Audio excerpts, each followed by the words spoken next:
नमस्कार. आज मी तुमच्यासाठी रोजच्या वापरातील काही महत्त्वाच्या अशा उपयोगी पडणाऱ्या टिप्स घेऊन आलेली आहे. तर व्हिडिओ संपूर्ण शेवटपर्यंत नक्की पहा. या टिप्स तुम्हाला नक्कीच उपयोगी पडतील. चला तर आता व्हिडिओला सुरुवात करूया. तर सगळ्यात पहिली टिप आहे, आपण मार्केटमधून काही ना काही सामान आणतच असतो. तर हा बॉक्स आहे चाट मसाल्याचा. अशा पद्धतीने समजा तुम्ही मसाले आणतायत, कोणत्याही वस्तू आणतायत, तर ते आपण असे अर्धवट वापरून बॉक्समध्येच ठेवून देतो. तर त्यानंतर अशी भीती असते की यामध्ये झुरळी वगैरे जाऊ शकतात.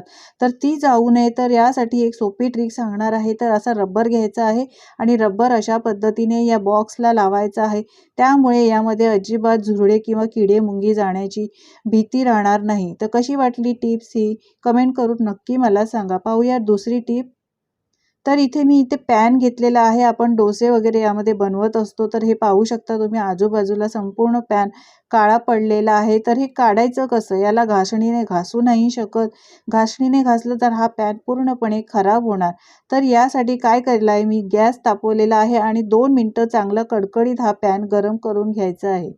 त्यानंतर इथे मी एक चमचा घेतला आहे. चमच्याच्या उलट्या बाजूने हे असं सावकाश खरडवून काढायचं आहे. तर तर आपण पॅन गरम केल्यामुळे हे साइडचे जे काळं पडलेलं आहे ते लगेचच निघतं आहे आणि जर तुम्ही हा पॅन थंड करून तसाच ठेवला तर हे अजिबात निघू शकणार नाही. एकदम कडक होऊन जातं.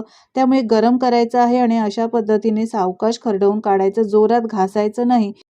जर जोरात तुम्ही पॅन घासाल तर हा पॅन तुमचा खराब होण्याचे चान्सेस असतात. तर तुम्ही पाहू शकता गरम पॅन असल्यामुळे एकदम सहजच या पद्धतीने हे निघतं आहे. अशा पद्धतीने सावकाशच हे घासून असं काढायचं आहे. थंड असला पॅन तर अजिबात हे निघणार नाही आणि नंतर हे कडक होऊन जाणार. नंतर एक टिश्यू पेपर किंवा तुम्ही रुमाल घेऊ शकतात. हे बघा किती कचरा हा निघालेला आहे. सगळा पॅनचा काळपटपणा निघालेला आहे. तर अशा पद्धतीने हा सावकाश सगळं पुसून घ्यायचं आहे. प्रत्येक वेळी तुम्ही डोसा बनवल्यानंतर गरम पॅन असताना अशा पद्धतीने साफ केलं तर जास्त पॅन काळा होणार नाही आणि घाणसुद्धा होणार नाही. तर अशा पद्धतीनेच बाकीच्या साईडून सुद्धा क्लीन करून घ्यायचं आहे आणि त्यानंतर स्क्रबरच्या साहाय्याने हा पॅन स्वच्छ धुवून घ्यायचा आहे. तर ही कशी वाटली टिप मला कमेंट करून नक्की सांगा. तुम्ही पाहू शकता पॅन एकदम मस्त नवीन चकचकीत झालेला आहे. आता पाहूया तिसरी टिप. तर इथे मी डाळ धुवून घेतलेली आहे.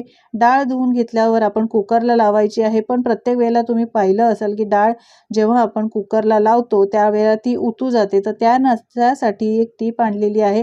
पण त्यापूर्वी यामध्ये डाळ स्वादिष्ट होण्यासाठी हळद, मीठ आणि थोडं तेल घालायचं आहे. यामध्ये तेल घातल्यामुळे डाळ कुकरमध्ये अजिबात ओतून बाहेर जात नाही. तर हे सगळं घातल्यानंतर चमच्याने व्यवस्थित मिक्स करून घ्यायचं आहे. जेव्हा पण तुम्ही डाळ कुकरला लावाल त्यावेळेला तुम्ही हळद, मीठ आणि तेल घालायला अजिबात विसरू नका. यामुळे डाळीची चव खूपच छान येते. आता आपण ही डाळ कुकरला लावणार आहोत. पण त्यापूर्वी एक टीप अजून लक्षात ठेवा की डाळ लावताना जर डाळ आणि भात तुम्ही दोन्ही लावणार असाल तर डाळ खाली लावायची आहे आणि भात वर लावायचा आहे. डाळ खाली लावण्यामुळे भात तुमचा खराब होणार नाही आणि व्यवस्थित डाळसुद्धा शिजली जाणार. आता झाकण लावूया आणि कुकरला आपण डाळ आणि भात शिजवून घेऊया. तर डाळ आणि भात शिजवून झालेला आहे. तर भात आता मी बाहेर काढते. हे बघा डाळ अजिबात ओतून गेलेली नाही. डाळ आपली छान शिजलेली आहे आणि कुकरसुद्धा तुम्हाला दाखवते की कुकरसुद्धा एकदम स्वच्छ आहे. अजिबात यामध्ये डाळ सांडलेली नाही. तर ही ट्रिक कशी वाटली तुम्हाला कमेंट करून मला नक्की सांगा. आता पाहूया चौथी टिप. तर चौथी टीप अशी आहे, आपल्याकडे मसाल्याचा डब्बा असतो. तर अशा पद्धतीने तुम्ही मसाले नेहमी ऑर्गनाइज करून ठेवत जा. आपण स्वयंपाक करताना नेहमी घाई गडबडीच्या वेळेत मसाले घेत असतो आणि हा डब्बा घाणेरडा होतो. तर हा घाणेरडा होऊ नये आणि मसाले यामध्ये सांडून डब्याला डाग लागू नये यासाठी यामध्ये टिश्यू पेपर ठेवायचा आहे. इथे तुम्ही जुना असलेला नॅपकिन पण ठेवू शकता. तर इथे मी मसाल्याच्या डब्यामध्ये टिश्यू पेपर ठेवलेला आहे. त्यानंतर मी इथे मसाले असे ऑर्गनाइज करून ठेवलेले आहे. अशा पद्धतीने मसाले जर तुम्ही ऑर्गनाइज करून ठेवाल तर तुम्हाला हे मसाले उपयोगी पडतील आणि झटपट आयत्या वेळी सगळे एकाच ठिकाणी मिळाल्याने स्वयंपाक करताना तुमची धावपळ होणार नाही. शिवाय यामध्ये एक चमचा नक्कीच ठेवा, कारण चमचा यामध्ये असल्याने मसाले घेणे आपल्याला इझी जाते. तर अशा पद्धतीने हा डब्बा तुम्ही ऑर्गनाइज करून ठेवू शकता.